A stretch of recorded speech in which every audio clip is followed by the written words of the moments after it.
Paris, November 13, 2015. France against Germany. At 9:17, fans and players are startled by a loud bang. It marks the start of a horrific night of terror. Qu'est-ce qui se passe? Monsieur, qu'est-ce qui s'est passé? Il y a eu un attentat.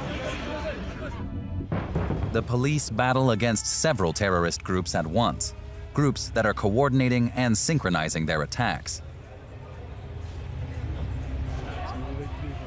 In 2013, when the Islamic State's head of special operations began to plan missions abroad, he drummed a three-stage strategy into the minds of his fighters. Get to the location, kill as many people as possible, hold hostages for as long as possible, and then die as media effectively as possible. That same night, the search begins for those responsible for the bombings. The terrorists are being hunted by the police and the intelligence service. Arrests are made in Brussels and in the Paris suburb of Saint-Denis, where the leader of the terrorist group is tracked down and killed. And no, these attacks are not just lone wolves. This is well documented. Even groups like ISIS, which is just one piece of this. Everybody knows, has a very sophisticated operational directorate that specifically plans and implements these attacks all across Western Europe. But where do terrorist groups, for example those who represent ISIS, the so-called Islamic State, get all their information? ISIS has an intelligence apparatus known as the EMNI. The EMNI were created by former members of Saddam Hussein's inner circle. These members of Saddam Hussein's inner circle joined ISIS, not for ideological reasons, to make money, but they brought that intelligence know-how and fused it with a terrorist group, making it very deadly. Does the terrorists' know-how come from intelligence services? France, the United States, Great Britain and Germany support the current regimes in the Middle East. We finance them, we buy their oil, we sell them arms, we build up their intelligence services and their armies. So do our Western intelligence services actually sponsor terrorism? Is there such a thing as a global market for terrorism?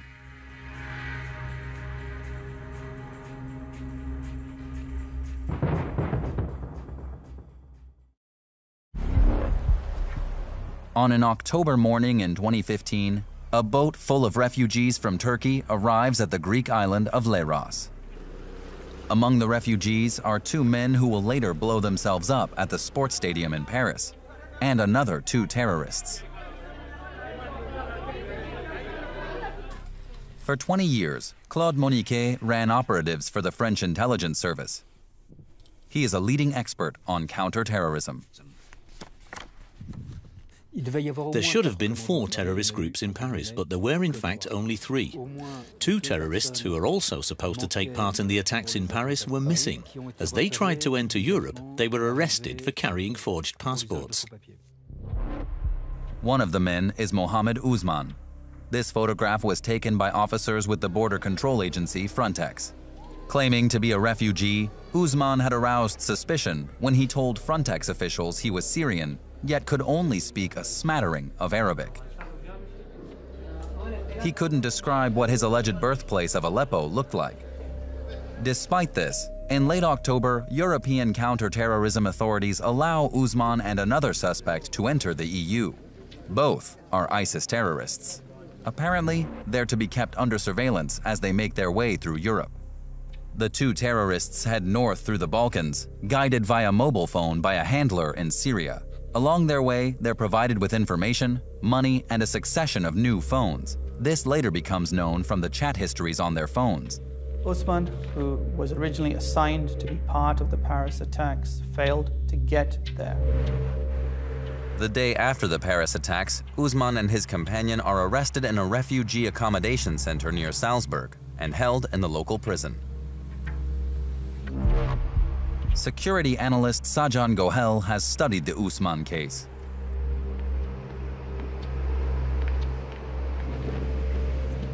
This man was a key member of the Lashkar-e-Toiba. It is believed that he was part of the operational planning for the attacks in Mumbai in 2008, yet nothing was done. Mohammed Usman, Pakistani national, bomb maker, and a member of the Pakistani terrorist organization Lashkar-e-Taiba. The search for his tracks gets underway. In the West, Lashkar-e-Taiba is not as well known as Al-Qaeda or ISIS, but the organization is many times larger. It was established by the Pakistani Intelligence Service, the Inter-Services Intelligence, ISI for short. Along with the military, the ISI is regarded as the real controlling force in the country. We know in Pakistan nothing happens without the approval of the country's intelligence service. But we also realize, of course, that a section of this intelligence service is playing a double game. With the Pakistani intelligence service, you never know if you're talking to the Pakistani government, to Al-Qaeda, to Lashkar-e-Taiba, or to another terrorist group. You just don't know. One specialist who has followed the trail of terrorism from Pakistan to Paris is Jean-Louis Bruguière, a judge who has hunted terrorists for many years. Working for the French intelligence service, he's been able to prevent a global series of attacks. The French intelligence service, the DST, was well informed about Lashkar-e-Taiba and worked very closely with the Pakistani intelligence service, but also with British and American intelligence. So Lashkar-e-Taiba was no stranger to us. At first, cooperation with the Pakistani intelligence service, the ISI, appeared to be helpful. Bruguière learned of a man who was planning a terrorist attack on the other side of the world, a French citizen who had converted to Islam, Willy Brigitte. Brigitte intended to hit his targets in Australia. They had already identified a number of potential targets, like an Australian military base and a civilian nuclear power station. And they had already bought the material needed to make a TATP bomb. So they were well advanced in their planning.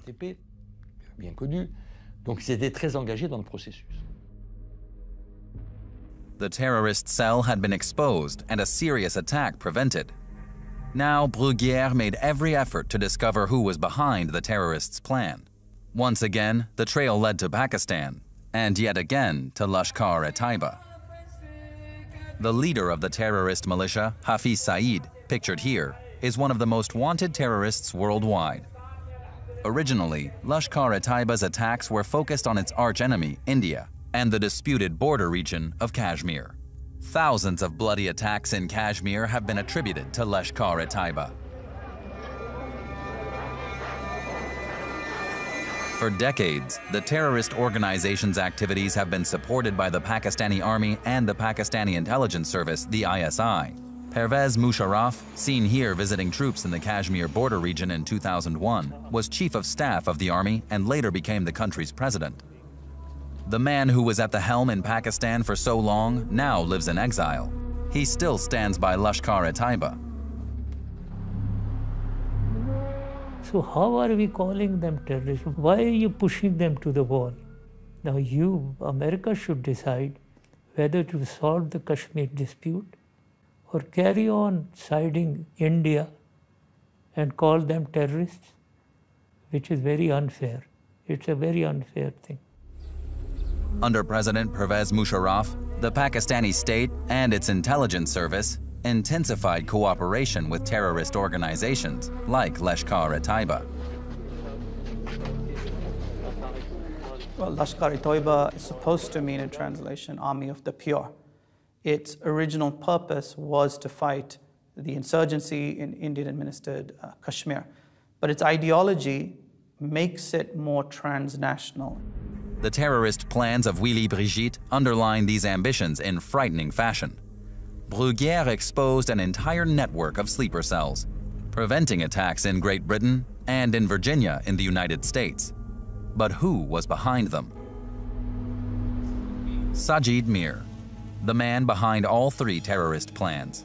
This is the only known photograph of him. Even intelligence services have only sparse information on this shadowy figure. Suspects in the US confirmed the existence of Sajid Mir and his role in recruiting and indoctrinating Westerners with the aim of sending them back to Europe or the United States to carry out attacks in the name of Lashkar-e-Taiba.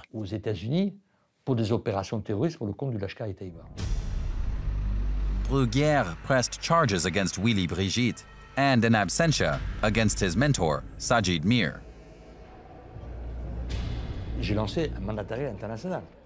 Through Interpol, I issued an international red notice warrant for the arrest of Sajid Mir.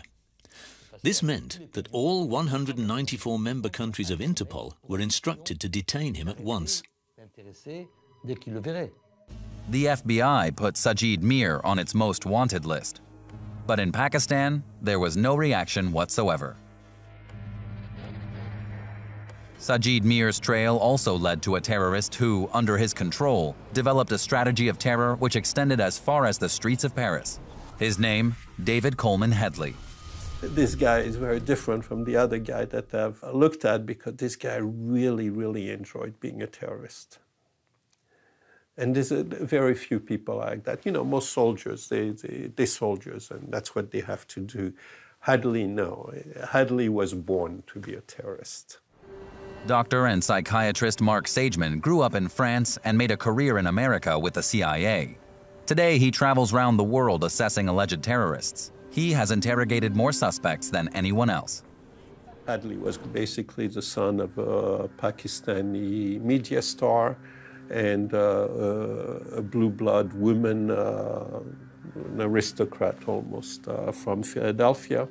David Headley was born Daoud Gilani in Washington, D.C. in 1960. Headley grew up in Pakistan. He attended its elite military academy but left before completing his training. At the age of 17, he moved to Philadelphia with his mother. In America, however, he soon went off the rails. In 1988, he was arrested at Frankfurt Airport. He was in possession of heroin from Pakistan, which he intended to smuggle into the United States. On the trail of David Headley in New York, journalist Sebastian Rotella has researched Headley's story for the New York Times and the Washington Post, in part through the Snowden files. One of the turning points in his life is that arrest at the Frankfurt airport in Germany in 1988. He gets caught by a customs agent, but I think the DEA is already on to him. So he quickly becomes an informant and manages to, he goes to prison, but for less time because he helps the DEA bust the people he was working with in the heroin deal. After serving a short sentence, Headley moves to New York, where he continues to work for the Drug Enforcement Administration, the DEA, as an informant. At the same time, he's still dealing drugs on a large scale. But in 1988, Headley is exposed by an undercover agent and indicted. Although he has reoffended and is being held on remand, David Headley offers to continue working for the DEA on the New York drug scene. His advantage is that, like many New York drug dealers at the time, he's a Muslim. This second deal with the authorities also comes off. After only half a year, Headley is released on parole and is once again an informant on the New York drug scene. And then everything sort of starts to speed up because he's going back and forth to Pakistan. He's smuggling drugs. He's working as an informant. He does an arranged marriage where his father helps arrange a marriage with a very devout Pakistani woman of the Pakistani elite. But he also has this relationship with a Canadian woman here in the United States, blonde, woman who very American or Western type woman. And so he's married, he's having relationships with both of them at the same time. And in that period, in the late 90s, he starts to radicalize. Drug dealer, undercover agent, and an increasingly radicalized Muslim. It's a life between two worlds. But then comes 9/11, with 3,000 deaths.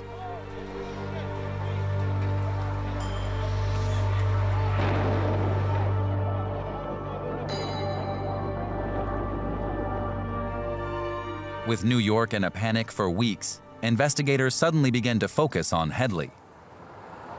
A woman who was his girlfriend at the time was at a bar, and she was talking to a bartender she knew at this bar, and talking about how her boyfriend, Headley, had actually been excited about the attacks and had expressed his interest, because he was of Pakistani descent, of going himself to Pakistan to train with terrorists. For the first time, Headley is suspected of being a terrorist. At the DEA's massive headquarters, a momentous meeting takes place involving Headley, his liaison officers, and counterterrorism investigators from the FBI.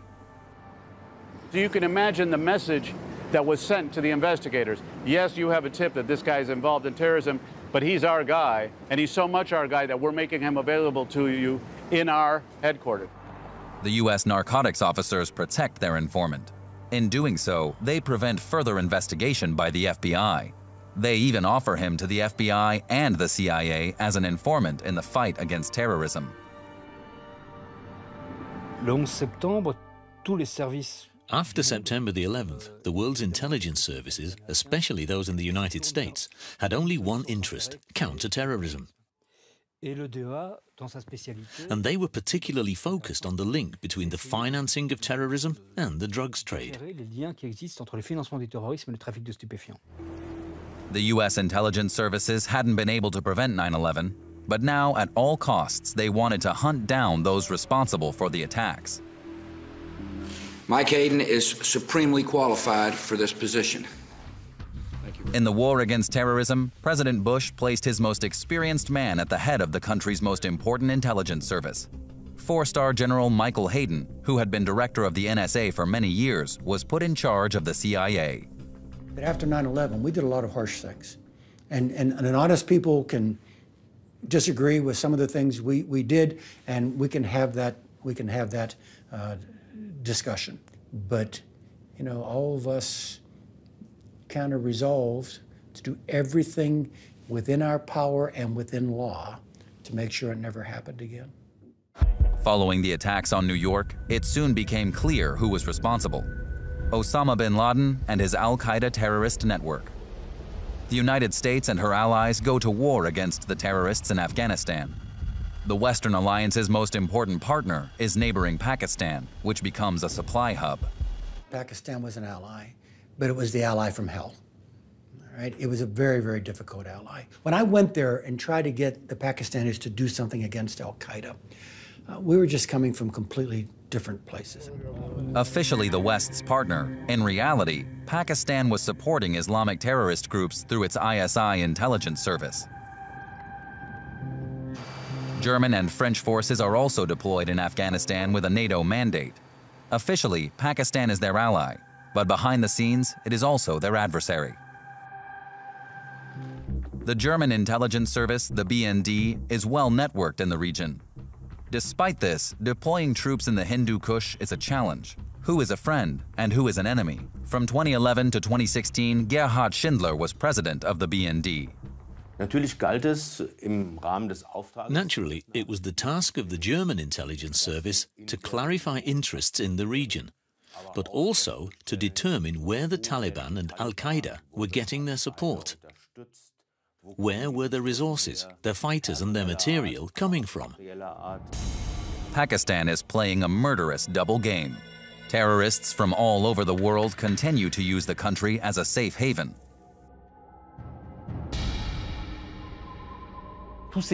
All these groups, all these suspicious figures travel via Pakistan. Pakistan is the hub, and as has been proved, the Pakistani authorities do nothing about it. That would also prove to be the case with David Headley, who at this point in time is still living in New York.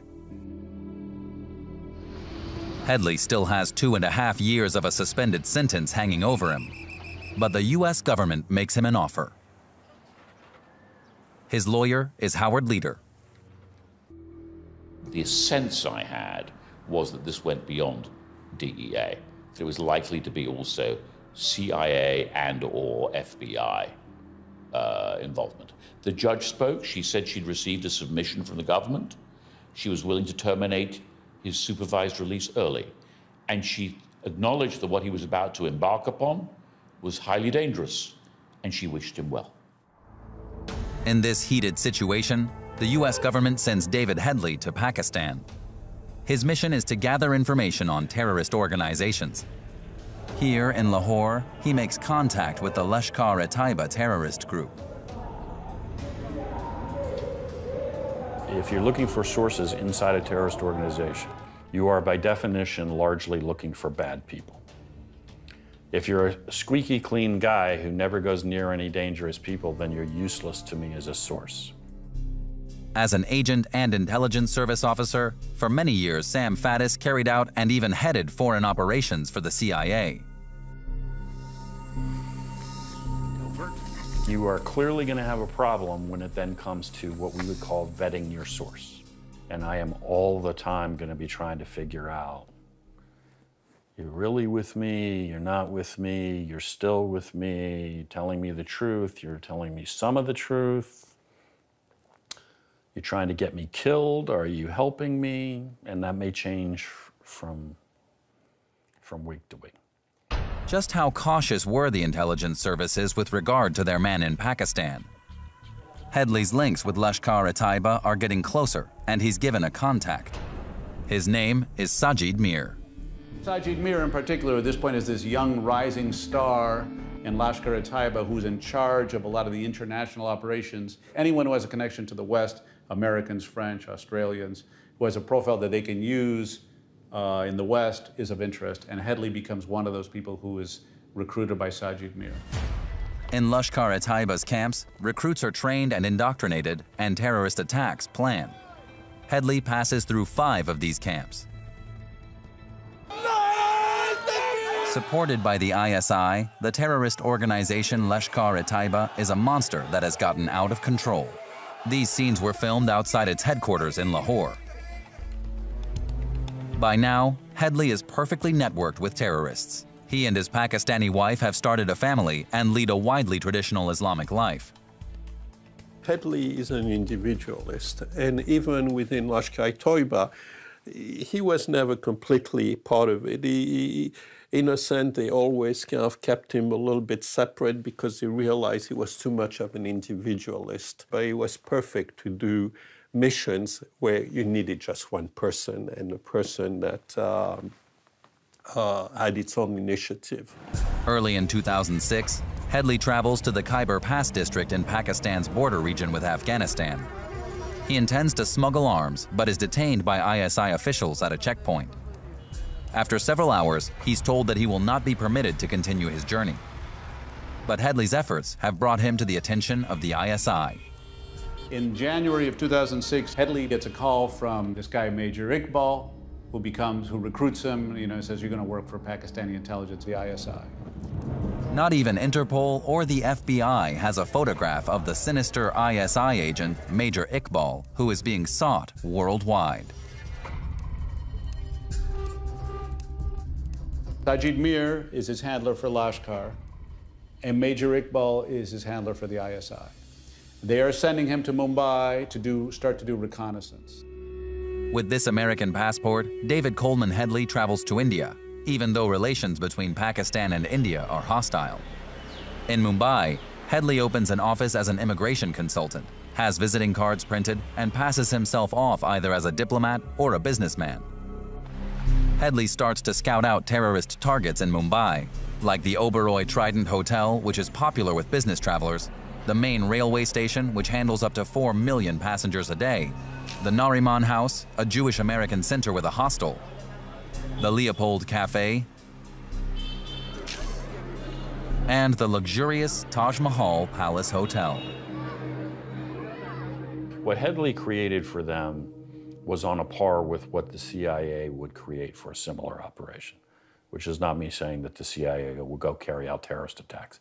But if you're going to go carry out an operation of this complexity, wherever it is, of this level of detail, we would go as an American organization and gather intelligence for a long time and build a really robust package of information. Most terrorist groups, frankly, aren't capable of doing that. Summer 2005.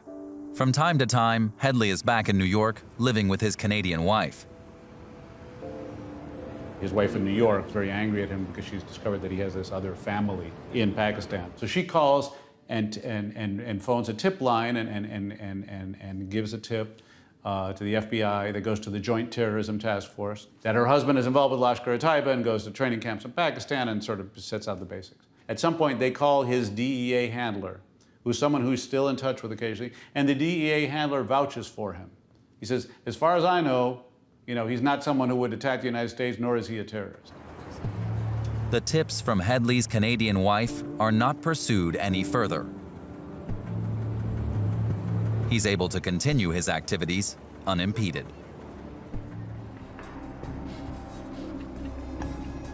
So, David Headley is able to leave the United States and travel back to Mumbai. In 2007, Headley marries for the third time. His new wife is Faiza Otala, a Moroccan medicine student 20 years his junior. Headley takes her with him to Mumbai, ostensibly on a honeymoon trip. They book in at the Taj Mahal Palace Hotel. After the attacks, Faiza spoke to an Indian online portal via a live video link. For me, it was a honeymoon, but for him, it was not. I think he was trying to use me for something. Even though it was their honeymoon, the couple quarreled. His Moroccan wife even went to the US consulate in Islamabad complaining about her husband, and they didn't take her seriously. I visited the embassy, and they made me look like a crazy person. Even though Faiza tells the CIA about her husband's terrorist plans, she's simply turned away. Despite the highly sensitive nature of her information, the CIA fails to act on it, with tragic consequences. It's a huge mistake. It's a massive mistake. He's not just an American. I mean, if he pops to the surface, he's going to be an American who has an affiliation with American law enforcement or intelligence. And therefore, that just adds to his ability to do what he wants to do for the guys that he's really working for, which is ISI and Lashkar. On the evening of November 26, 2008, around 8 p.m., 10 Lashkar-e-Taiba terrorists disembark from a dinghy in a coastal slum area of Mumbai. At 9:30 p.m., the attacks begin when heavily armed two-man terrorist units storm restaurants, luxury hotels, the Jewish Center, and the city's biggest railway station, firing indiscriminately at men, women, and children. In the hotels, the attackers hunt down their victims, searching for them room by room and starting fires everywhere. One two-man terror unit storms the Chhatrapati Shivaji Terminus railway station, randomly killing people with hand grenades and assault rifles. 58 people die and 104 are wounded.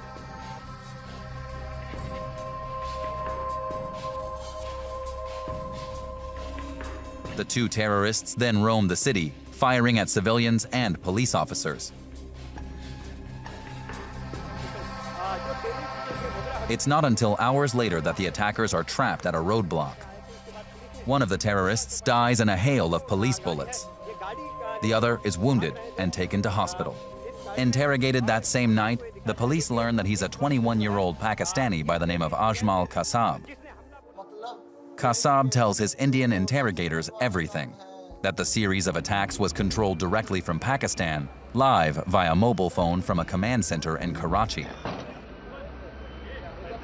They were told by their handlers, do the maximum damage as early as you can, then acquire a vantage position from where you can continue as long as you can. But who controlled the terrorists in Mumbai? Today, Devin Bharti is a Joint Commissioner of Police. When the attacks took place in November 2008, he was one of the first officers to combat the terrorists. During one of the skirmishes, one terrorist dropped his mobile phone there. So I got hold of that phone, and when that call started coming from there on that number, I picked up the phone. I tried to talk to the handler, posing as a waiter of the hotel. Devin Bharti, seen holding the mobile phone that was seized. He's waiting for the call from Pakistan. It was Sajid Mir. Sajid Mir, David Coleman Headley's handler, is personally controlling the attack via mobile phone. The terrorists in Mumbai were talking on the phone to their handlers in Pakistan via a provider in New Jersey in the United States. The British intelligence service was listening in live.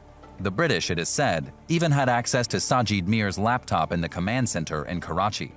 Western intelligence agencies realized at that point that this was a major operation that wasn't just being planned in some remote tribal area. It was being operated and directed in urban centers within Pakistan. The instructions from the masterminds in Karachi were clear. They wanted the highest possible number of victims and maximum media attention. They were to fight to the death. On no account were they to allow themselves to be taken alive. It is chilling reading the transcripts to show just how well coordinated those Mumbai plots were. And it wasn't being coordinated by a terrorist. You can tell the difference between a terrorist directing a plot and an intelligence officer. Terror on the orders of mastermind Sajid Mir. Only a few days previously, Judge Jean-Louis Bruguière had been in Pakistan to press for his arrest. When I heard about Mumbai and Sajid Mir, I asked why he hadn't been arrested beforehand. Had he been stopped, the attacks in Mumbai might never have happened. David Headley receives coded messages of congratulation. The code word for the attacks is graduation. Major Iqbal is also congratulated by the Pakistani intelligence service. You have to step back and look at this. Why is this attack so successful? It is a state-sponsored terrorist attack. Overseen, funded, directed by the ISI, or totally in conjunction, in tandem, in teamwork with Lashkar and the ISI. And that is the reason it is so successful and so outrageous.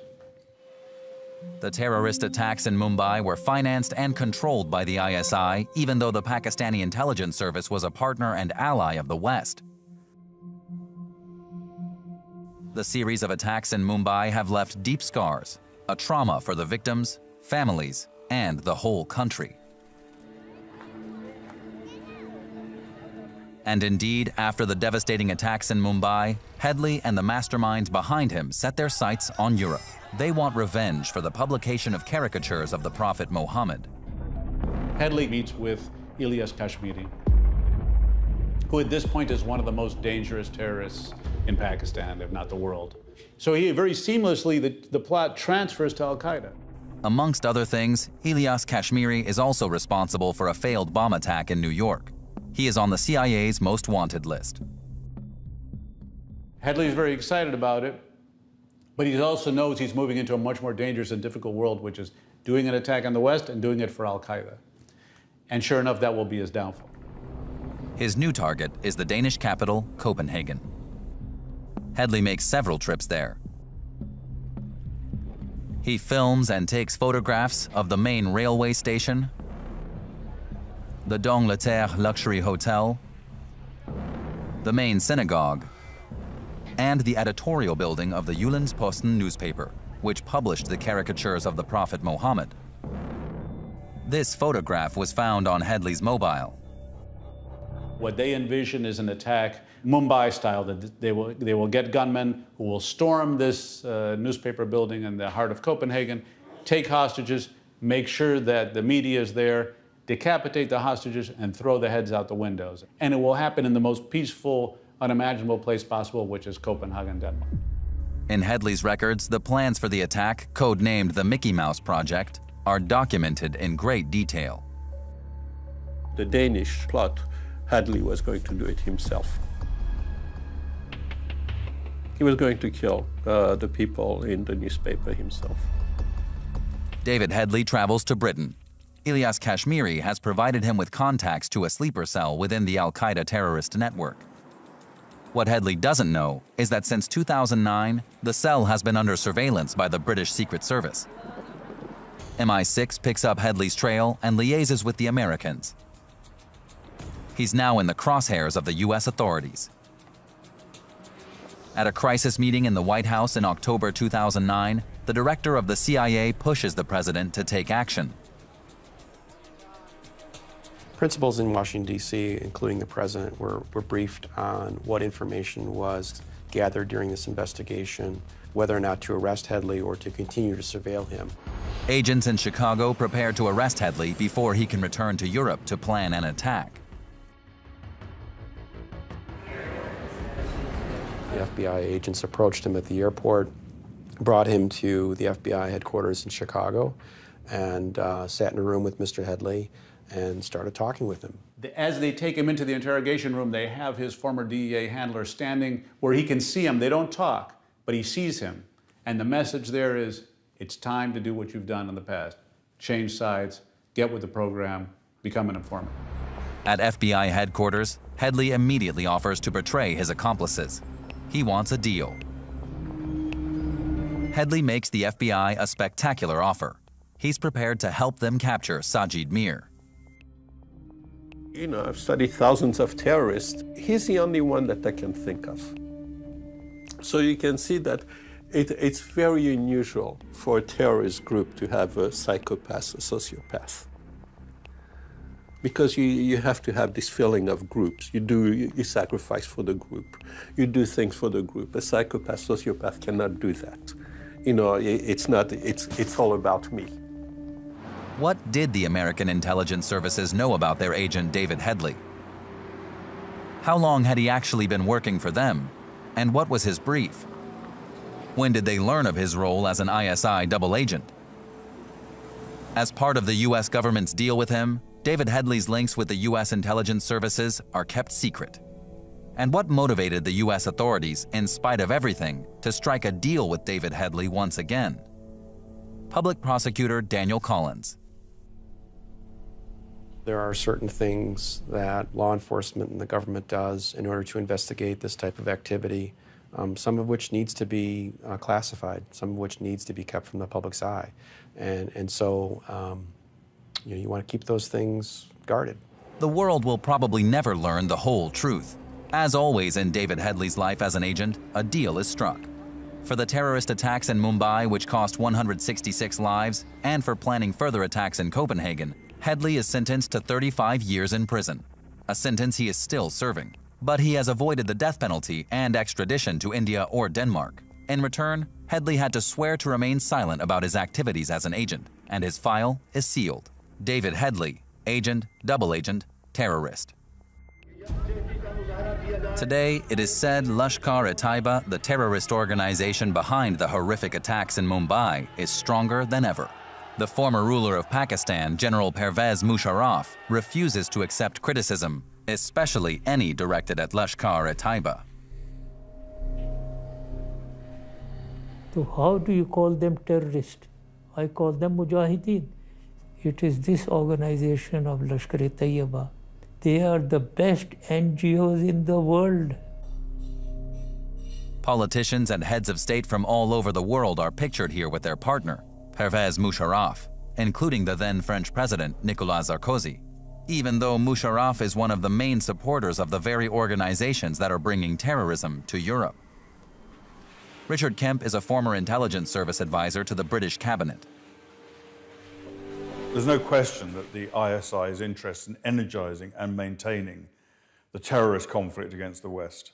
And somehow you will find a link from most terrorist attacks around the world that go back directly or indirectly to the ISI. So they are a major facilitator and supporter and director of terrorist actions against the West. Mumbai, Copenhagen, Paris.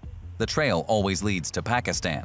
And what about other countries? Is there evidence there too of links between terrorists and the allies of our intelligence services? I'm